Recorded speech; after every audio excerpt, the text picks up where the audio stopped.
Di akhir zaman ini, Rasulullah telah memperingatkan kita tentang munculnya da'i-da'i dan ulama-ulama yang menyeru di depan gerbang-gerbang neraka jahanam. Siapakah mereka? Mengapa mereka bisa begitu berbahaya? Dan bagaimanakah kita bisa mengenali serta menghindari mereka? Mari kita selami lebih dalam kajian yang akan membuka mata dan hati kita. Jangan lewatkan pembahasan penting ini, karena keselamatan kita di akhirat bergantung padanya. Assalamualaikum warahmatullahi wabarakatuh. Sobat channel Kabar Langit, pada kesempatan kali ini, kita akan membahas sebuah topik yang sangat penting dan relevan dengan kondisi kita di akhir zaman. Rasulullah Shallallahu Alaihi Wasallam bersabda bahwa di akhir zaman akan banyak bermunculan da'i-da'i, ustaz-ustaz, kiai-kiai, habib-habib, dan buya-buya yang menyeru di depan gerbang neraka jahanam. Barang siapa mendengarkan dan mempercayai seruan mereka akan didorong masuk ke dalam neraka jahanam. Hadis ini memberikan kita gambaran yang jelas tentang bahaya yang akan dihadapi umat Islam di akhir zaman. Mereka yang seharusnya menjadi pembimbing dan penuntun jalan kebenaran justru menjadi penyebab tersesatnya umat. Mengikuti seruan mereka yang tidak berlandaskan Al-Quran dan Sunnah dapat membawa kita pada kehancuran. Oleh karena itu, kita harus waspada dan selalu berpegang teguh pada ajaran Islam yang benar. Allah Subhanahu wa Ta'ala telah memberikan kita petunjuk melalui Al-Quran dan Rasul-Nya, sehingga kita tidak tersesat oleh ajakan-ajakan yang menyesatkan. Ketika kita mengikuti ulama atau da'i, kita harus memastikan bahwa mereka benar-benar menyampaikan kebenaran yang berlandaskan Al-Quran dan Sunnah. Pengertian ulama su. Ulama su adalah ulama yang jahat, yang menyesatkan umat dengan ajaran yang tidak berdasarkan Al-Quran dan Sunnah. Mereka adalah orang-orang yang akan mendapatkan azab yang sangat berat di akhirat nanti. Istilah ulama su berasal dari kata su, yang berarti buruk atau jahat. Jadi, ulama su adalah mereka yang menggunakan ilmu agama untuk tujuan-tujuan yang tidak diridhai Allah. Hadis tentang ulama su.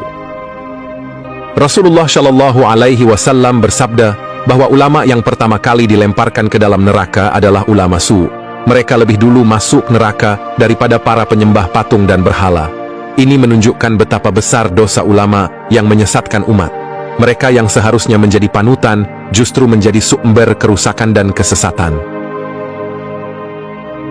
Terdapat kisah tentang seorang ulama yang ususnya terjulur keluar di dasar neraka jahanam. Dia berusaha menarik ususnya kembali, tetapi tidak berhasil. Orang-orang di sekitarnya bertanya, "Bukankah engkau ulama yang mengajarkan kebaikan kepada kami? Mengapa engkau berada di neraka ini?" Ulama itu menjawab, "Ya, aku mengajarkan kebaikan kepada kalian, tetapi tidak melaksanakannya sendiri." Ini adalah peringatan bagi kita semua, agar tidak hanya menyampaikan kebaikan, tetapi juga mengamalkannya. Dalam kehidupan sehari-hari, kita seringkali melihat orang-orang yang pandai berbicara tentang kebaikan dan agama, tetapi dalam praktiknya, mereka tidak melaksanakan apa yang mereka sampaikan. Inilah yang dimaksud dengan ulama su. Hadis tentang 73 golongan. Rasulullah Shallallahu Alaihi Wasallam bersabda bahwa umatnya akan terpecah menjadi 73 golongan. Dari jumlah tersebut, 72 golongan akan masuk neraka, dan hanya satu golongan yang selamat. Golongan yang selamat ini adalah mereka yang berpegang teguh pada Al-Quran dan Sunnah. Hadis ini menunjukkan betapa pentingnya kita untuk berpegang pada kebenaran yang murni, tidak terpengaruh oleh berbagai aliran yang menyimpang. Kriteria golongan selamat. Golongan yang selamat adalah mereka yang mengikuti ajaran Rasulullah dan para sahabatnya. Mereka berpegang erat pada Al-Quran dan Sunnah, serta tidak menyimpang dari ajaran-ajaran yang telah ditetapkan oleh para ulama yang lurus. Dalam konteks ini, kita harus selalu waspada terhadap ajaran-ajaran baru yang tidak memiliki dasar yang kuat dalam Al-Quran dan Sunnah. Kriteria golongan selamat. Golongan yang selamat adalah mereka yang mengikuti ajaran Rasulullah dan para sahabatnya. Mereka berpegang erat pada Al-Quran dan Sunnah, serta tidak menyimpang dari ajaran-ajaran yang telah ditetapkan oleh para ulama yang lurus. Dalam konteks ini, kita harus selalu waspada terhadap ajaran-ajaran baru yang tidak memiliki dasar yang kuat dalam Al-Quran dan Sunnah. Rasulullah Shallallahu Alaihi Wasallam telah memberikan kita panduan yang jelas, sehingga kita tidak mudah tersesat oleh berbagai ajakan yang menyesatkan.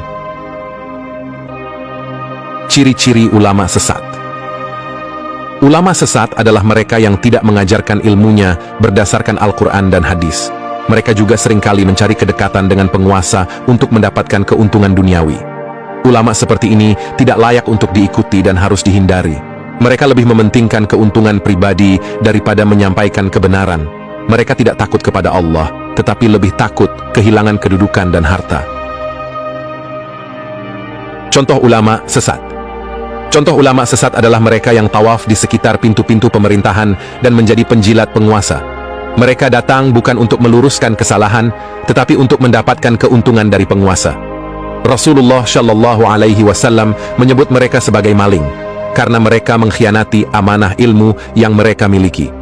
Mereka tidak memiliki integritas dan keberanian untuk menegakkan kebenaran di hadapan penguasa. Dampak ulama sesat. Ulama yang mendukung kesalahan penguasa dan mencari-cari dalil untuk membenarkan kesalahan tersebut akan kehilangan agamanya. Mereka tidak akan mendapatkan keberkahan dan akan menjadi contoh buruk bagi umat.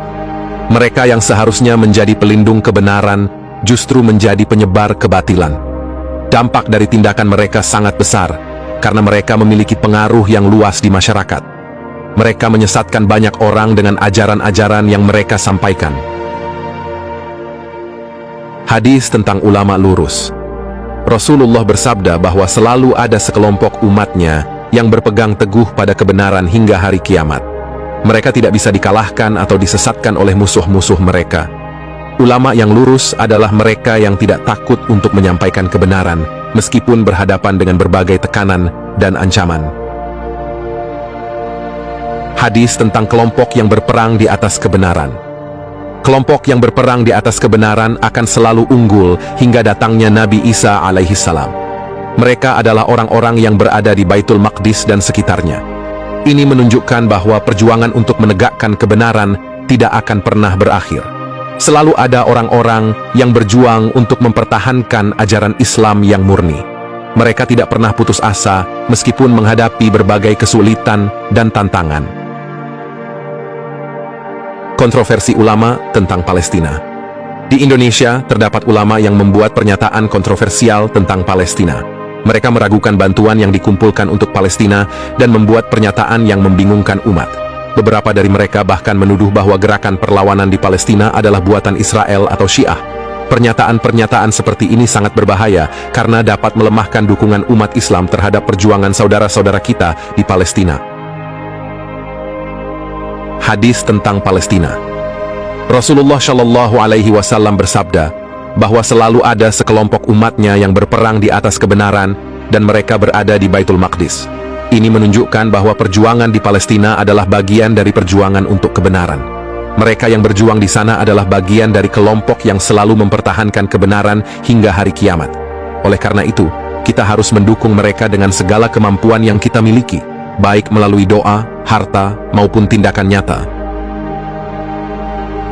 Sebagai kesimpulan, dalam menghadapi berbagai fitnah dan cobaan di akhir zaman, kita harus berhati-hati dalam memilih ulama yang kita ikuti. Pastikan mereka adalah ulama yang berpegang teguh pada Al-Quran dan Sunnah. Jangan mudah terpengaruh oleh ulama yang menyesatkan dan hanya mencari keuntungan duniawi. Ingatlah bahwa kita akan dimintai pertanggungjawaban di hadapan Allah Subhanahu wa Ta'ala atas setiap pilihan yang kita buat. Oleh karena itu, pilihlah ulama yang benar-benar membawa kita kepada kebenaran dan keselamatan. Sobat channel Kabar Langit, terima kasih telah mengikuti video ini sampai akhir.